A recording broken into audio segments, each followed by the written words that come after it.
కాశీ క్షేత్రం కన్నా ధర్మపురి 100 రెట్లు గొప్పదని శ్లోకం చెబుతోంది.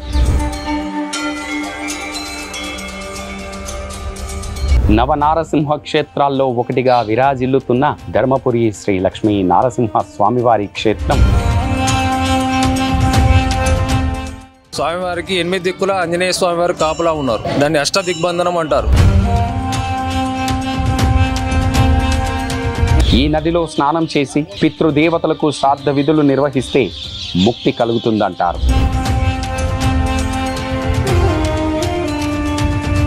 పవిత్ర గోదావరి నదీ తీరాన నరసింహుడు కొలువైన క్షేత్రం ఈ ధర్మపురి.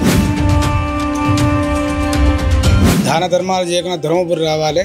ధర్మపురి వస్తే యమపురి ఉండాలని నానుడు ఉందండి. పిలిస్తే పలికే దైవంగా శ్రీ లక్ష్మీ నరసింహ వారు ఎంతో కోరికలు తీర్చే కొంగు బంగారంగా విరాజిల్లే దైవం. ధర్మపురి అతి ప్రాచీన పుణ్యక్షేత్రము. ఇది 1400 సంవత్సరాల క్రితం ఉన్నటువంటి క్షేత్రం ఇది.